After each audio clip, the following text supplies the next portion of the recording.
नमस्कार प्यारे दोस्तों, स्वागत है आपके अपने YouTube channel Rinki Pratap education में। तो दोस्तों, कैसे हैं आप सब? उम्मीद है कि स्वस्थ होंगे, मस्त होंगे, ज़बरदस्त होंगे और अपने अपने पढ़ाई में व्यस्त होंगे। तो साथियों, आज के इस वीडियो में हम पढ़ने वाले हैं वाष्पदाब का अपेक्षिक अवनमन सूत्र से न्यूमेरिकल। तो आप लोग ये जान लीजिए, ये क्वेश्चन तो नहीं बल्कि इस क्वेश्चन में यूज होने वाला कंसेप्ट से 90% उम्मीद है कि बोर्ड एग्जाम में क्वेश्चन पूछा जाएगा। तो आप लोग वीडियो को ध्यान से देखें, अंत तक देखें और अपने दोस्तों को ज़रूर शेयर करें। तो अब हम अपना सेशन शुरू करते हैं। देखते हैं हमारा क्वेश्चन क्या है। ये है हमारा क्वेश्चन, क्या दिया हुआ है। 298 केल्विन पर शुद्ध जल का वाष्पदाब 23.8 mmHg है। 850 ग्राम जल में 50 ग्राम यूरिया, ये है यूरिया का सूत्र NH2CO NH2 घोला जाता है। इस विलयन के लिए जल के वाष्पदाब एवं इसके अपेक्षिक अवनमन की परिकल्पना कीजिए। अब ये हमारा क्वेश्चन है और क्वेश्चन पढ़ने के बाद हमें क्या करना होता है, गिवन दैट लिखना है। गिवन दैट लिखने से क्या होगा, हमें पता चलेगा कि हमारे क्वेश्चन में क्या दिया है। तो अब हम लिखेंगे यहाँ पे गिवन दैट।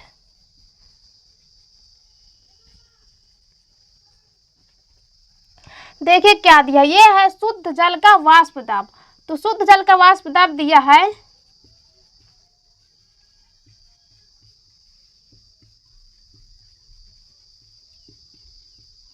हम इसे दर्शाएंगे P0 से।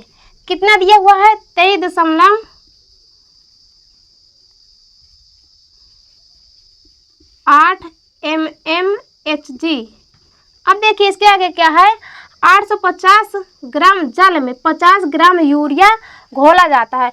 तो जो घुलता है वो हमारा है विलेय, और जल यहाँ पे घोल रहा है यूरिया को, तो वो हो जाएगा हमारा विलायक। तो यहाँ पे देखेंगे विलायक क्या है, जल विलायक है। विलायक का द्रव्यमान हम इसे दर्शाएंगे W1 से। कितना दिया है, 850 ग्राम। अब 50 ग्राम यूरिया है, तो ये हमारा विलेय यूरिया NH2CO NH2, ये क्या है, विलेय है का द्रव्यमान। ये हो जाएगा W2 = 50 ग्राम। अब इसके आगे देखिए निकालना क्या है, जल के वाष्पदाब एवं इसके अपेक्षिक अवनमन। तो जल का वाष्पदाब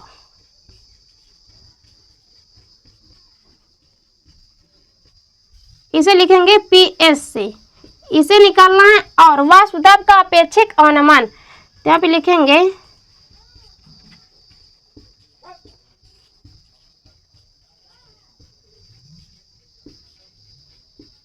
अपेक्षिक अवनमन। ये क्या होता है, P0 - PS/P0। इसे हमें निकालना है।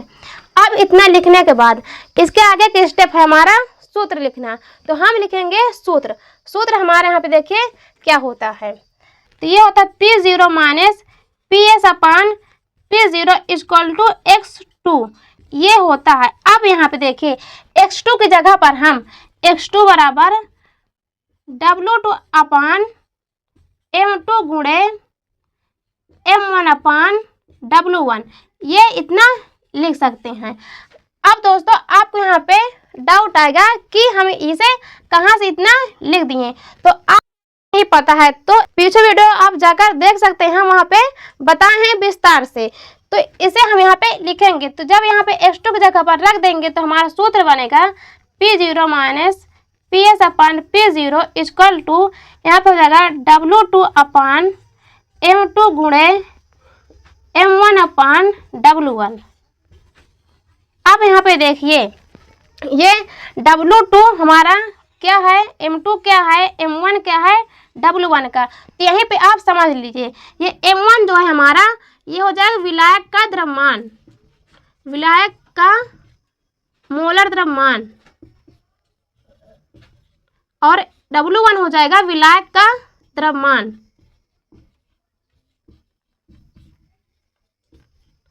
और M2 है हमारा विलेय का मोलर द्रव्यमान।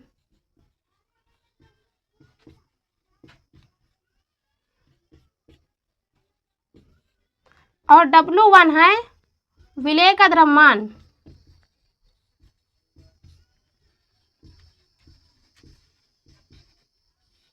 अब यहाँ पे देखिए दोस्तों कि हमारे पास क्या क्या दिया हुआ है। ये W2 हमारे पास दिया है क्वेश्चन में और W1 क्वेश्चन में दिया है, लेकिन हमारे पास M1 और M2 नहीं है। तो M1 M2 हम यहाँ पे लिखेंगे क्या है। तो यहाँ पे जो M1 है हमारा जल का अर्थात विलायक का मोलर द्रव्यमान, जल का मोलर द्रव्यमान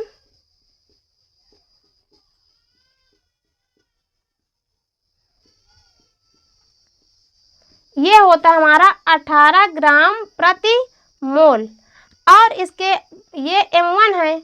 इसके बाद हम देखेंगे यहाँ पे M2 क्या है हमारा विलेय का मोलर द्रव्यमान, और विलेय हमारा क्या है यूरिया NH2CO NH2। तो ये हम लिखेंगे यहाँ पे यूरिया का मोलर द्रव्यमान।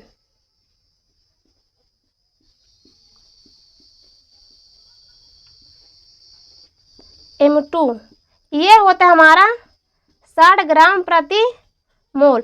तो अब दोस्तों यदि आप लोगों को मोलर द्रव्यमान निकालना नहीं आता है तो हमारे चैनल में प्लेलिस्ट बनी हुई है, वहां पे आप जाकर देख सकते हैं। तो आप लोगों को अब इतना समझ में आ गया होगा, इसका स्क्रीनशॉट ले लीजिए।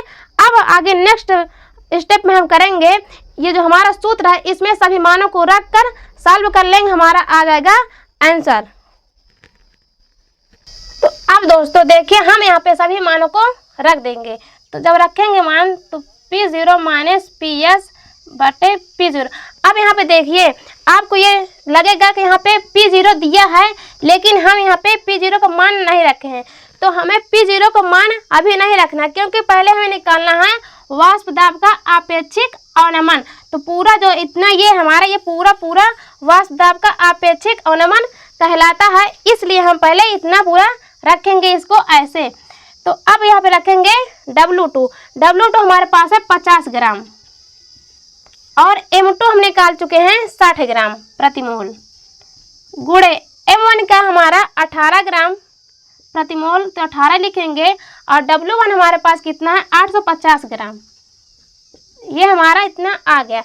अब इसे हम सॉल्व कर लेंगे। तो 1 0 से 1 0 कैंसिल हो जाएगा, 6 से 18 को काटेंगे 3 आ जाएगा, 5 से काटेंगे 850 को तो यहाँ पे आ जाएगा 5 से कम 5, 5 7 35, 170 आ जाएगा। तो अब इसे हम इसके आगे देखेंगे तो यहाँ पे आएगा हमारा P0 माइनस PS अपन P0 इक्वल टू यहाँ पे कितना बचेगा, तो 3 बटे बचेगा 170। अब यहाँ पे 170 से हम भाग करा देंगे 3 में, तब हमारा आंसर आ गया यहाँ पे P0 माइनस PS अपन P0 इक्वल टू, अब इसे हम भाग कराएंगे तो यहाँ पे आएगा 0.017। ये आ गया हमारा आंसर। ये है वाष्प दाब का अपेक्षिक अवनमन हमारा निकल आया है। अब इसके बाद हम निकालेंगे PS का मान। तो आप लोग पहले इसका स्क्रीनशॉट ले लीजिए। तो अब देखिए दोस्तों हम यहीं से निकालेंगे PS का मान। तो इसे यहाँ पे सेम टू सेम हम लिख लेंगे। तो जब लिखेंगे P0 माइनस PS अपन P0 0.017। अब यहाँ पे हम P0 का मान रख देंगे। तो P0 का मान क्या है 23.8 माइनस PS का मान तो हमें निकालना है, P0 फिर रखेंगे 23.8, ये इक्वल टू 0.017। अब यहाँ पे देखिए इसे इसके नीचे कुछ नहीं होता है तो यहाँ पे हम 1 मान लेंगे, तो 1 मान लेंगे। अब इसका हम करा देंगे तिर्यक गुणा। तो जब तिर्यक गुणा कराएंगे तो यहाँ पे आ जाएगा 23.08 माइनस PS, क्योंकि 1 का जब इसमें गुणा कराएंगे तो कुछ फर्क नहीं पड़ेगा। इसके बाद इसे हम गुणा कराएंगे 0.017 गुणे 23.8, ये इतना आ गया। अब इसके साथ हम यहाँ पे गुणा करा देंगे। जब गुणा कराएंगे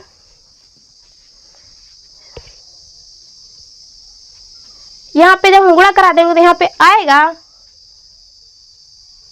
23.8 माइनस PS इक्वल टू यहाँ पे देखिए गुणा कराएंगे, तो 17 गुणा कराएंगे, यहाँ पे आएगा 17 8 136, 17 3 51, 51 में जोड़ेंगे 13 तो आ गया 4। उसके बाद 17 दूनी 34 और 6 40, ये आ गया। अब यहाँ पे 3 अंक के बाद दशमलव यहाँ पे लगा है और 1 अंक के बाद दशमलव लगा, तो ये हो जाएगा 4 अंक। ये हमारा गुणा कराने पर इतना आएगा, तो हम यहाँ पे रख देंगे 0.4046, ये इतना आ गया। अब इसे हम यहाँ पे हमें देखे PS का मान निकालना है, तो PS को हम इधर लाएंगे और 0.4046 को इस तरफ ले जाएंगे, तो यहाँ पे हो जाएगा 23 माइनस, यहाँ पे प्लस में इधर आएगा तो माइनस में आ जाएगा, 0.4046 इक्वल टू PS, ये यहाँ पे इतना आ गया। अब हम इससे माइनस कर देंगे तो यहाँ पे आएगा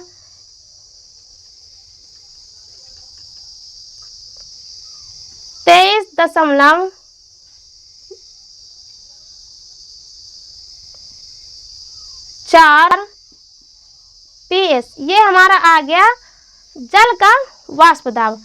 ये आंसर हो गया।